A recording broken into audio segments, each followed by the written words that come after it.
Hello, and welcome back to another episode of Coug Zone. I'm your host, Alex Dorfler. And I'm your co-host, Emma Underwood. We have a lot to cover in today's episode. Basketball season is in full swing, Cougar football is entering the home stretch, and the swim team continues their historic dominance.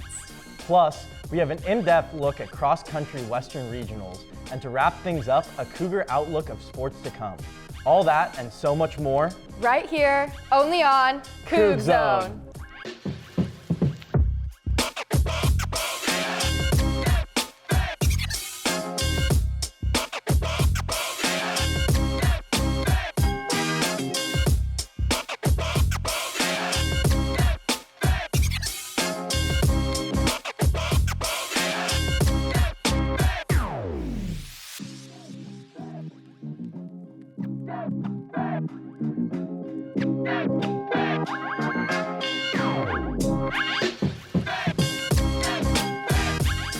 After sneaking by San Diego State on the road, WSU football punted just twice in a dominant showing against Utah State, rushing for over 300 yards as a team. Led by Wayshawn Parker at 149 yards, the Cougs scored 14 points in 3 consecutive quarters to take down Utah State 49-28.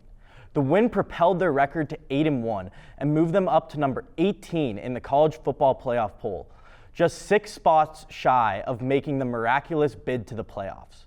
But in the University Stadium in New Mexico, everything came crashing down. For the first time in 2 decades, the Lobos took down a ranked opponent, taking down the Cougs in a tight 38-35 game that ended with John Mateer's Hail Mary finding the turf.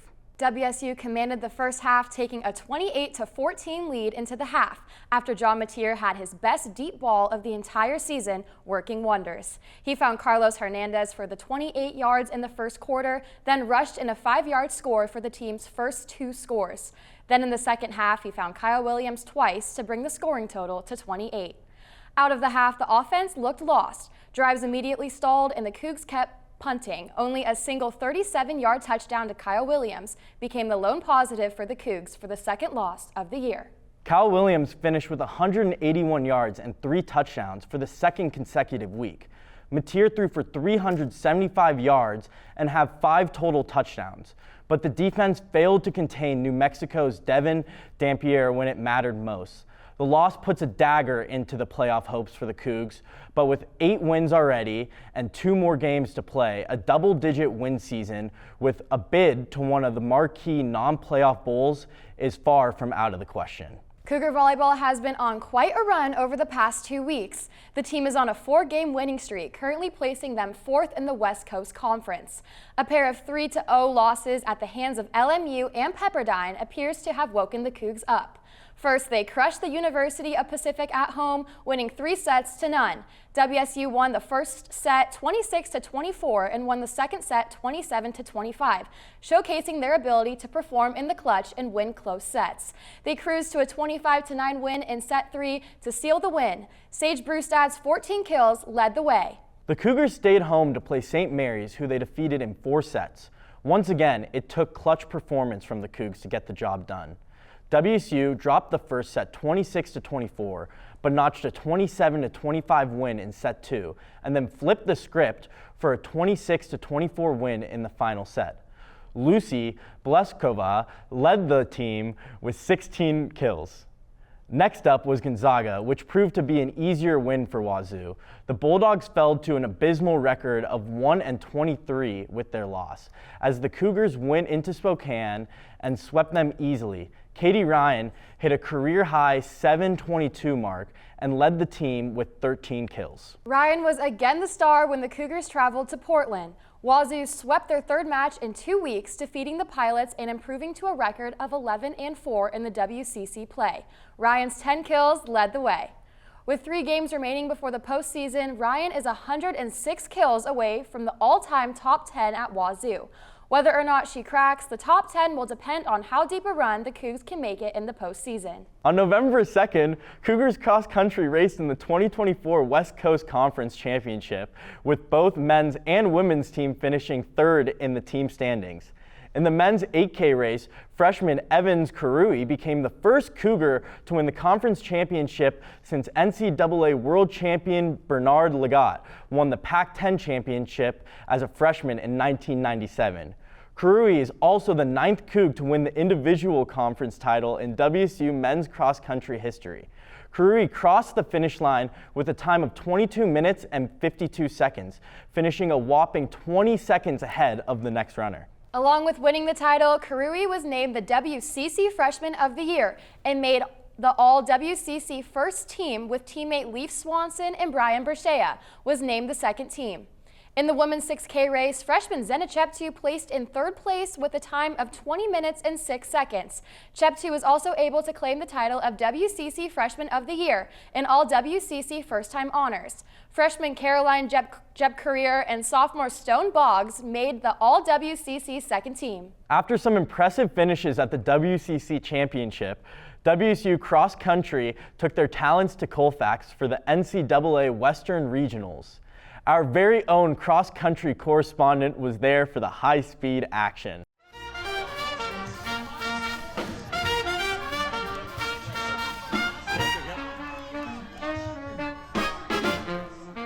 What's up, Cougs? I'm Kelly Thomas, the cross-country correspondent, and we're here in cold but beautiful Colfax, Washington for the Division I West Regionals.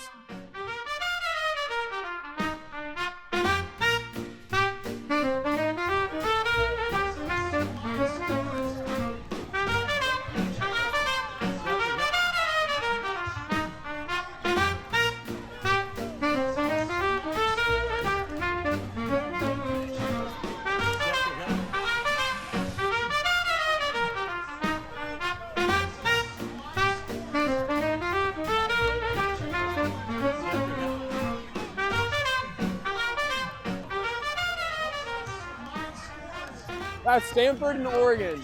Stanford and Oregon running up front right now with two UC Davis and a Washington State.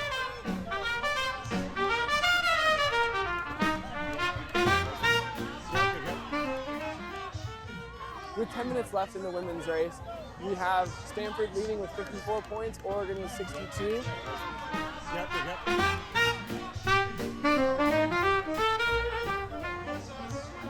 It's just going to be who can beat the other person's. It's really just their number one has to beat their number one, and it's going to be basically a dual meet at the end of this.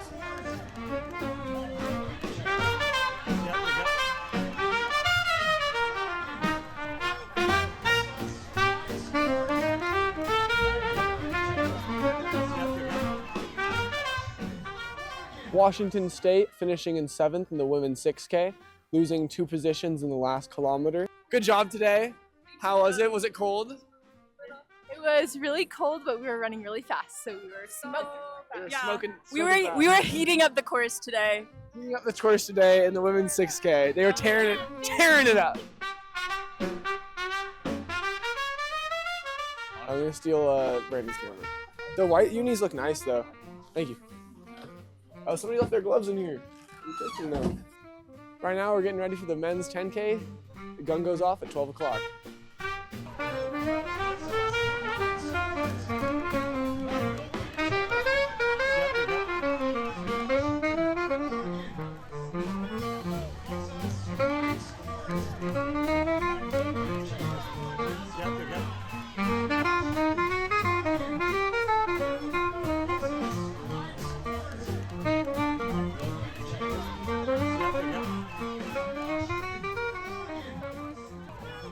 Good little jog.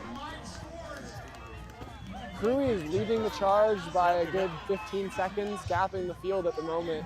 It's a bold race strategy. We'll see how it plays off.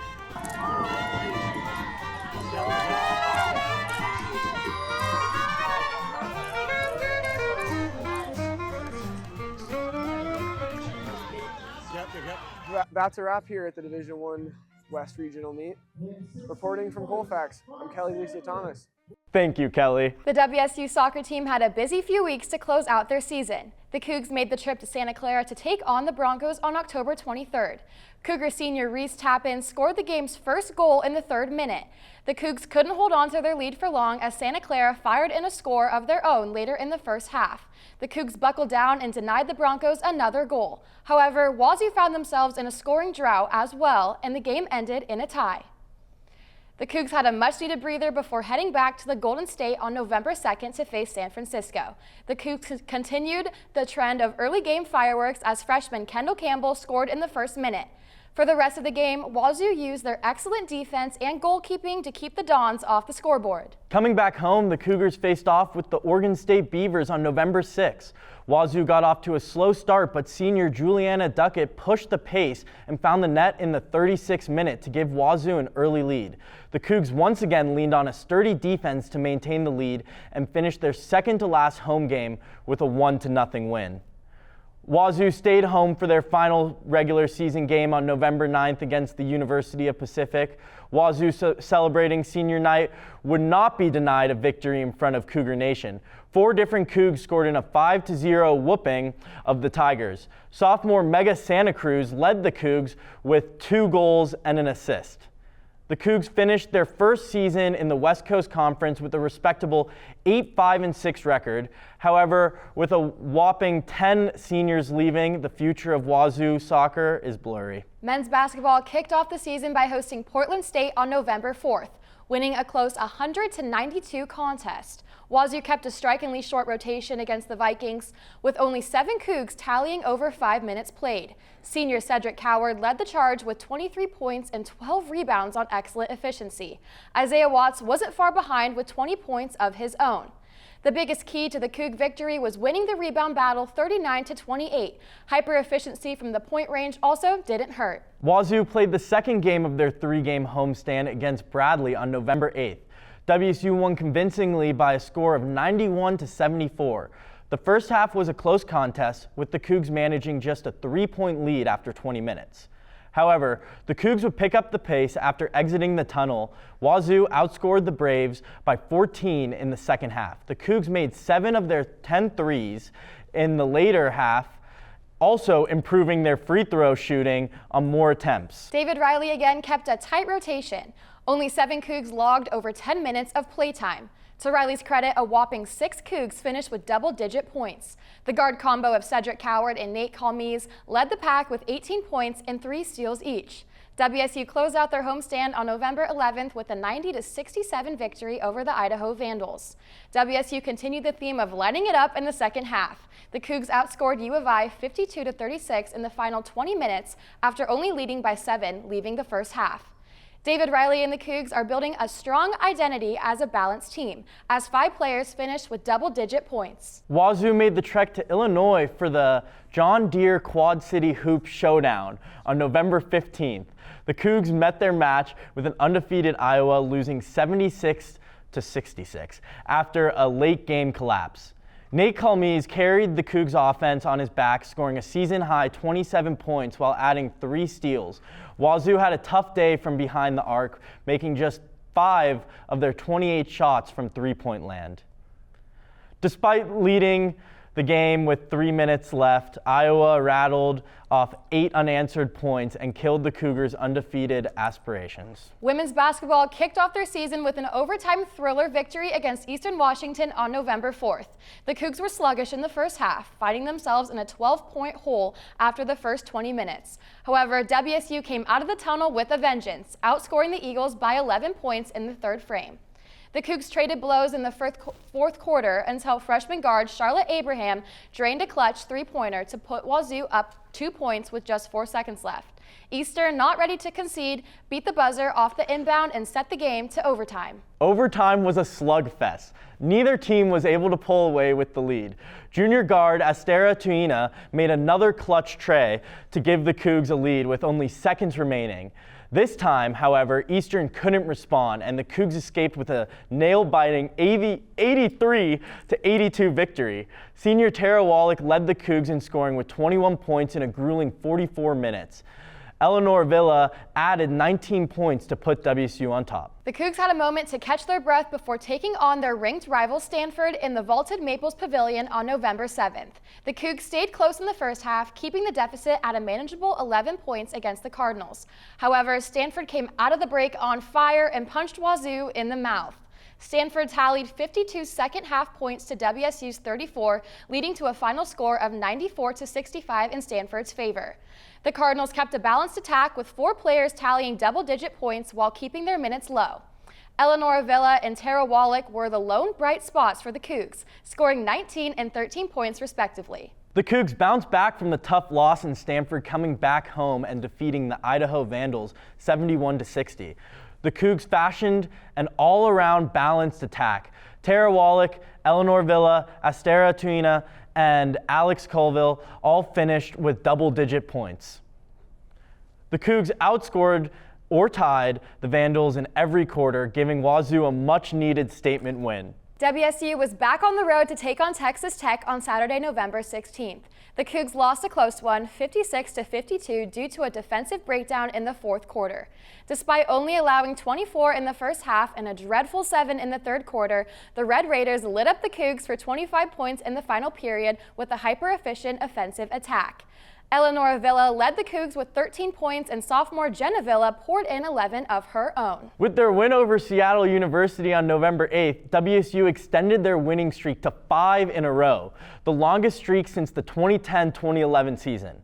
Washington State marked their first 100-point win of the season with a score of 164-60 over the Redhawks. Junior Emily Lundgren highlighted the victory, setting a time of 52.37 in a 100 fly, a record for NCAA and Gib Pool. Lundgren won an impressive 3 individual events, while junior Anna Ruschholz claimed 2 events of her own. And before we sign off on this episode of Coug Zone, let's send it over to our WSN correspondent Matthew Mendez for an outlook on Cougar sports to come. What's up, Cougs? My name is Matthew Mendez, and this is your Cougar Sports Outlook for the last leg of fall. Football will host Wyoming on Saturday, November 30th at 3:30 p.m. That's going to be the final home game of the season for Wazoo, so come out and show your appreciation for a great season. Men's basketball has a flurry of road games packing their upcoming schedule. First, they'll head to Palm Desert, California for the Acrisure Holiday Invitational. The Cougs play Fresno State on Tuesday, November 26th at 9 p.m., and then they'll either play SMU or Cal Baptist on the very next day on the 27th. The Cougs don't get much of a break before they go to Reno, Nevada on Monday, December 2nd. The time for that game is still to be determined. The final leg on the road trip will be on December 7th at 2 p.m. in Boise. You can watch that game on CBS, so please stay tuned. Not to be outdone, women's basketball also has a grueling road trip on their calendar as well. The Cougs are headed down to San Juan for the Puerto Rico shootout for the 3-day tournament, beginning on Thursday, November 28th, and then wraps up on Saturday the 30th. The Cougs take on Norfolk State on Thursday at 1 p.m., then Virginia on Friday at 1 p.m., and Drake University Saturday at 1 p.m. as well. You can watch all those games through Flow Hoops TV. After the Cougs return from Puerto Rico, they are right back on the road Wednesday, December 4th to play the University of Oregon. That game will be at 7 p.m. on the Big Ten Plus. Cougars volleyball has 2 more games to wrap up their regular season. First, the Cougs host San Francisco on Wednesday, November 27th at 7 p.m. Make sure to show up for that fan appreciation game in Bowler Gym. The Cougs get a day off before hosting LMU on Friday, November 29th at 1 p.m. That game will include a senior night celebration, so come out and show your support. Well, Cougs, that's all I have for you for today to end this fall season off. It's shaping up to be exciting, so make sure and support your Cougar athletics at the home stretch. Back to you, Emma and Alex. Thanks, Matthew, and thank you for watching. Want more WSN content? Follow us on all of our social medias at Wazoo Sports Network on Instagram and TikTok, and Wazoo Sports Net on X. Also, make sure to like and subscribe to Cable 8 Productions on YouTube for more amazing content like an upcoming episode of Wazoo Recap and all other great Cable 8 content. And our merch store is live. Click the link in our Instagram bio to see WSN swag available for purchase. Once again, I'm Alex Dorfler. And I'm Emma Underwood. It was our delight to be your host today, and we'll catch you next time. Right here, Only on Coug Zone.